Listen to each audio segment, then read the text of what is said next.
Magandang umaga po muli sa bawat isa at higit sa lahat sa ating Panginoon.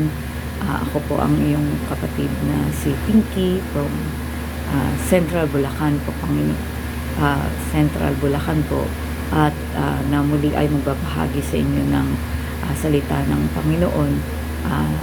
Pero bago po sa pagpapatuloy, samahan niyo po muna ako sa paunang panalangin. Dakilang Diyos na makapangyarihan sa lahat, muli po ay nagpapasalamat kami at nagpupuri sa iyo sa pagbibigay mo sa amin ng pagkakataon na makapag-aral ng iyong salita. Lord, I pray and we pray na samahan niyo po kami sa pag-aaral ng iyong salita. Ang banal na Espiritu mo po ang gumabay sa amin at magbigay ng unawa sa aming mga pag-aaralan sa umagang ito. Lord, samahan niyo po kami at muli ay magsalita ka sa aming Panginoon at maintindihan namin, mag-grasp namin yung mensahe mo para sa umagang ito. Lord, at maging gabay namin sa aming pang-araw-araw na pamumuhay. Turuan niyo po kami, Panginoon, kung paano, Lord, yung patuloy na didepende sa iyo, yung susunod sa iyo. At Lord, yung dalangin din po namin, dalangin ko din po, Panginoon, na samahan niyo po ako sa paghahayag at pag-share po ng iyong salita sa bawat isa sa amin, maging mismo sa akin po. Lord, ang iyong banal na Espiritu ang muling gumabay sa akin sa umagang ito. Ito lamang po, Lord. Maraming salamat sa pangalan ni Jesus. Amen. Sabi po dito sa Psalm 34:4, ang aking dalangin dinidinig ng Diyos. Inalis niya sa akin ang lahat kong takot. In essence po, it means na kapag ang mga awit ay nanalangin sa Diyos, inaalis niya ang lahat ng kanyang takot. Sa paglilinaw po, aking dalangin dinidinig ng Diyos. Ibig sabihin, ng ating panalangin ay dinidinig ng Diyos. Ito ay nagpapatunay ng karanasan ng lumikha ng awit na ito, ang matiim na pandinig at pagtugon ng Diyos sa ating mga panalangin. Ano po yung, kumbaga, yung bisa o resulta ng ating pananalangin? Inaalis niya sa atin ang lahat nating takot.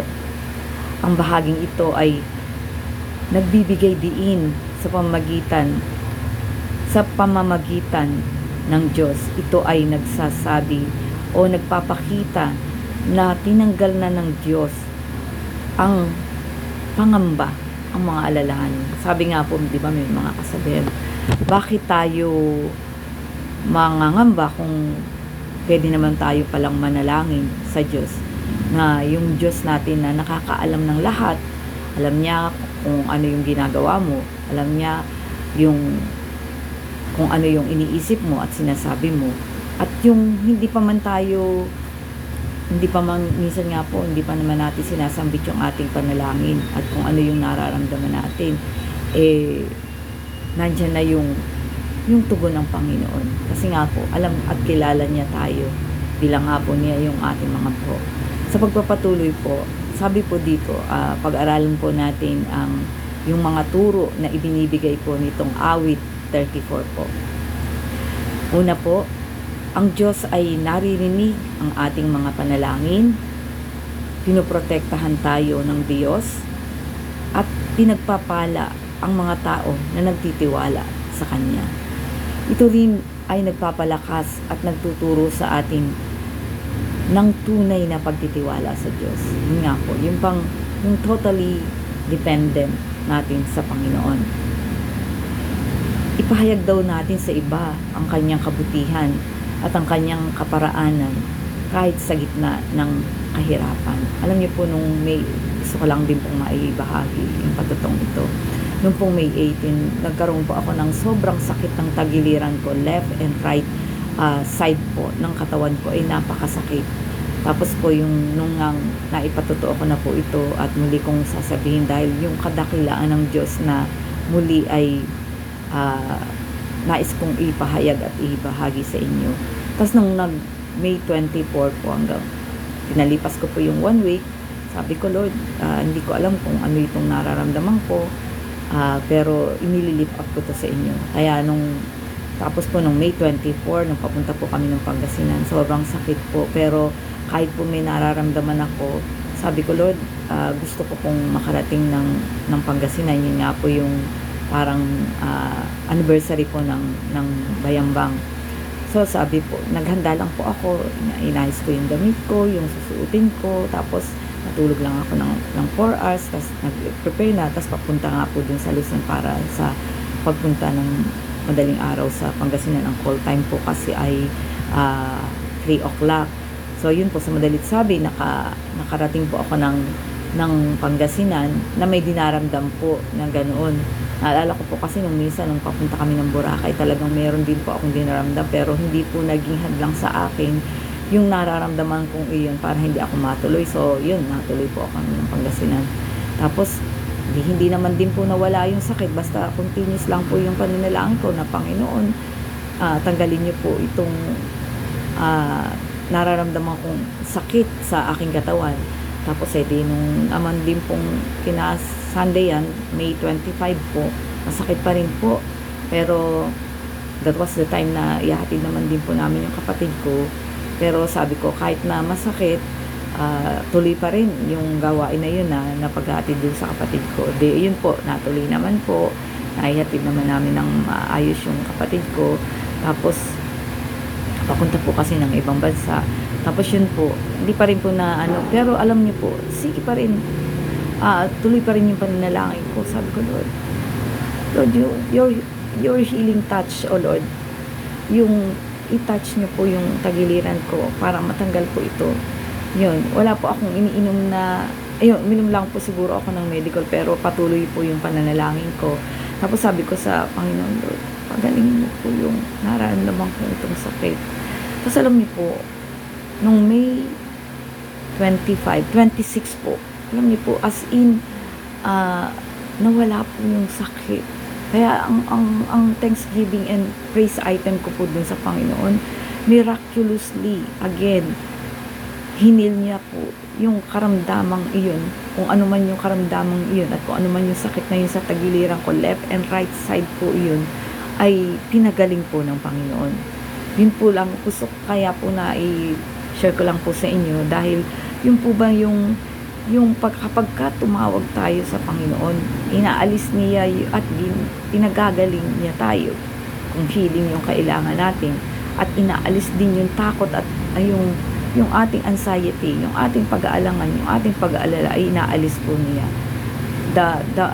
The mere fact, or yung the act of yung throwing ourselves and drawing ourselves near to God. Yun po, yun sa pamamagitan ng pananalangin. At narito po yung mga detalye din nung sa awit 34 po.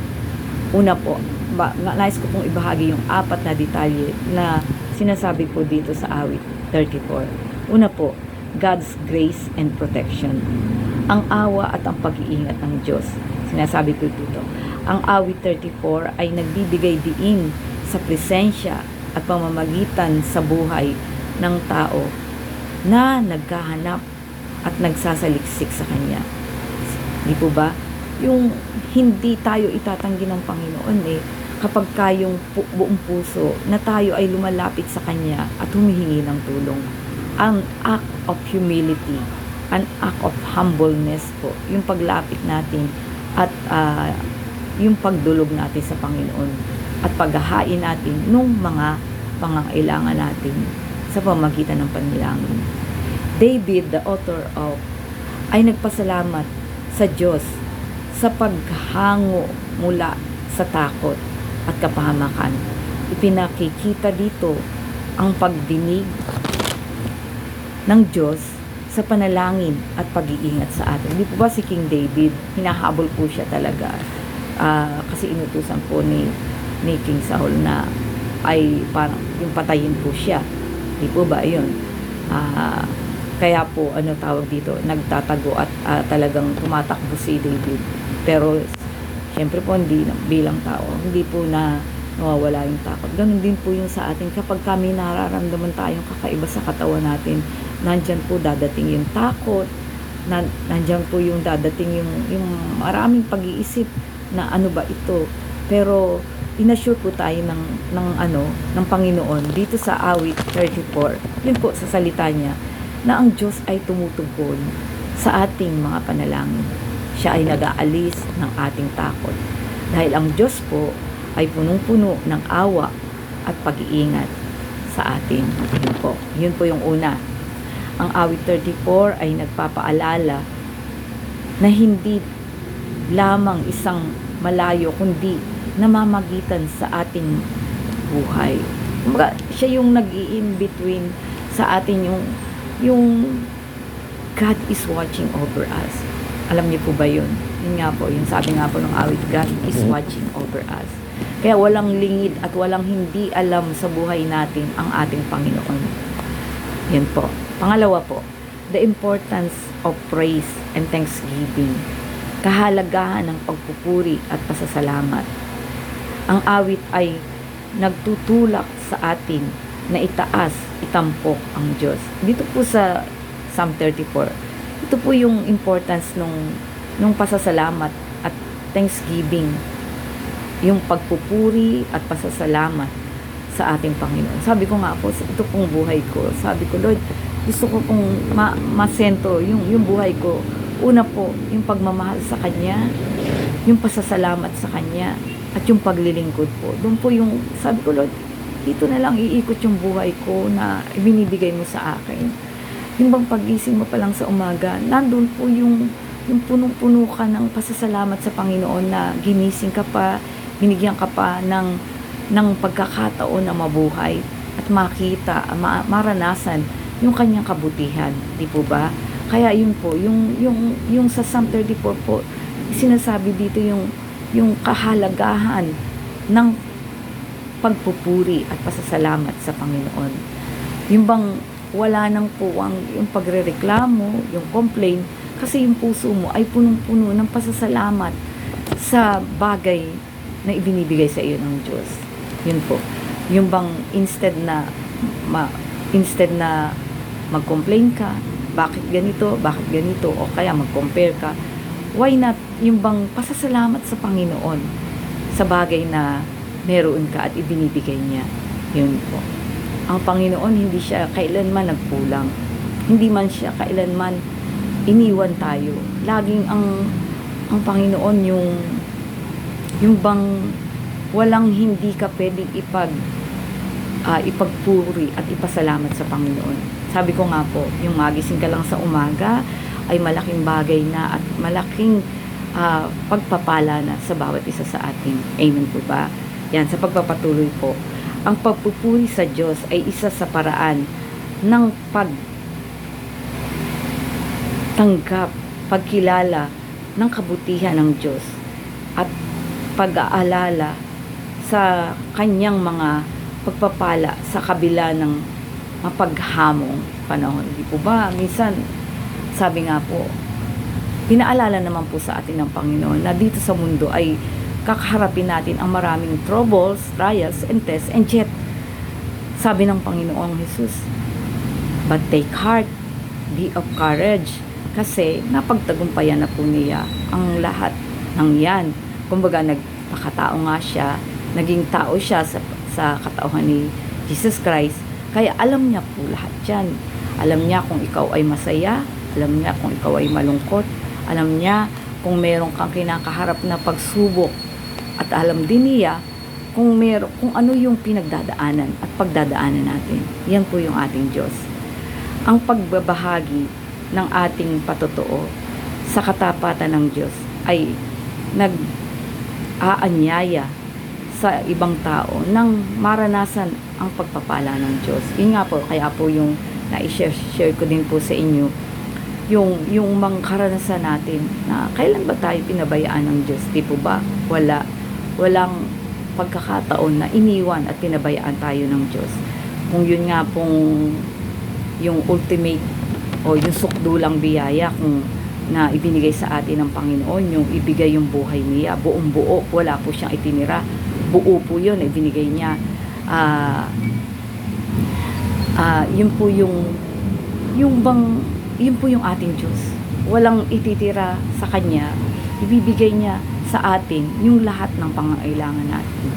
Naalala ko po nung communion nung last Sunday po, nung June 1. Sabi ko nga nung bago i-take yung bread and yung wine, sabi ko, Lord, salamat. Salamat na yung katawan mo, yung dugo mo ay nabubo para sa amin na mga makasalanan.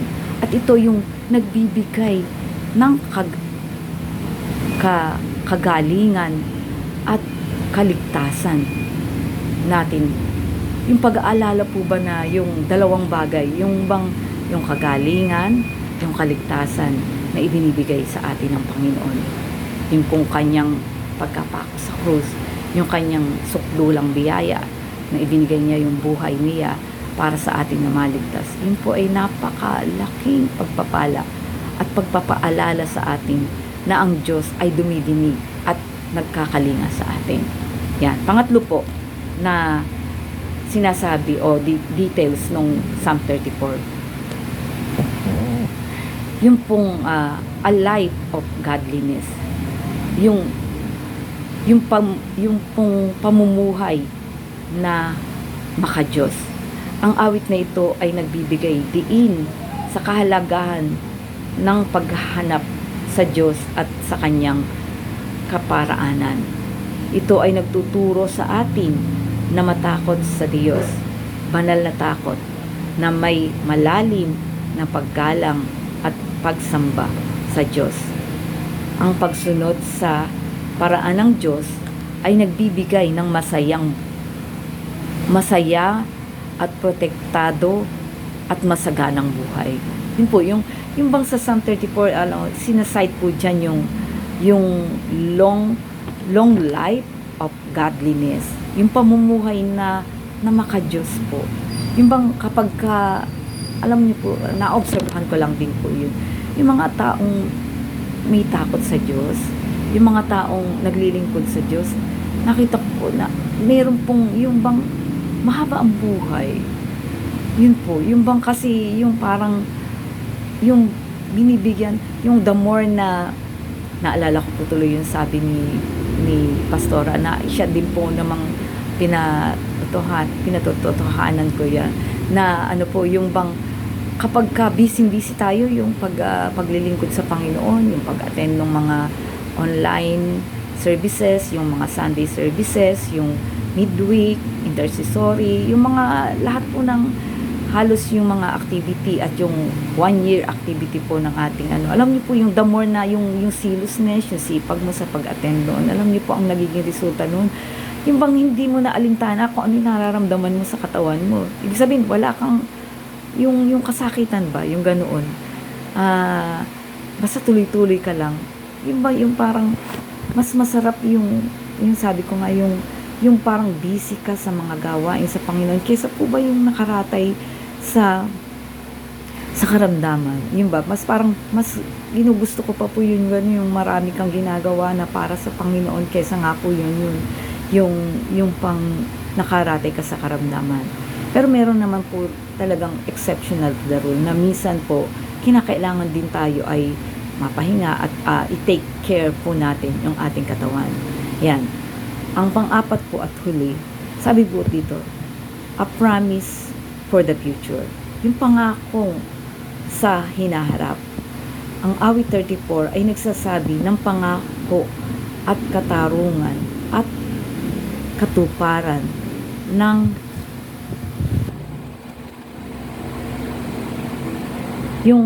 yung pareho, ayun yung katuparan ng panatag na buhay. Yun po. Awit 34 ay nagsasabi ng pangako, ng katarungan at katuparan ng panatag na buhay. Ang Diyos ay nagbibigay katwiran sa kanyang mga lingkod at hinuhusgahan ang mga makasalanan. Ibig sabihin, yung bang there is justice, there is yung parang hindi naman po tayo nagkulang, hindi tayo pinagkukulang ng Panginoon sa lahat ng ating pangangailangan, yung bang sa pagpapatuloy at paglilingkod natin sa Panginoon. Lastly din po, at isa po sa kahalagahan pa rin ng awit 34, ay ang awit ng pasasalamat, pagtitiwala, at ang lakas ng loob. Paalala rin ng kabutihan ng Diyos at ang kanyang katapatan sa gitna ng pagsubok.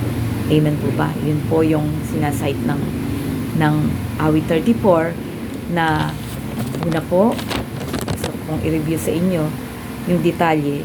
Ang awit 34 po ay ang awa at ang pag-iingat ng Diyos, ang kahalagahan po ng pagpupuri at pasasalamat, ang pamumuhay na makadiyos, at ang pang-apat po, ang pangako sa hinaharap. Tayo po'y manalangin. Dakilang Diyos na makapangyarihan sa lahat, patuloy kami nagpupuri at nagpapasalamat sa iyo sa mga salita mo na aming nagiging gabay sa aming pangsamantalang buhay dito sa mundo. Salamat po, Panginoon, at hindi ka kailanman nagkulang. Lagi mo kami sinasamahan, sinusubaybayan, Panginoon, at alam mo kung ano ang katatayuan namin sa buhay. Lord, kaya patuloy ang pagpupuri at pasasalamat namin sa iyo. Ito lamang po, Lord, sa pangalan ni Jesus, ang lahat ng papuri ay sa iyo. Amen. Amen.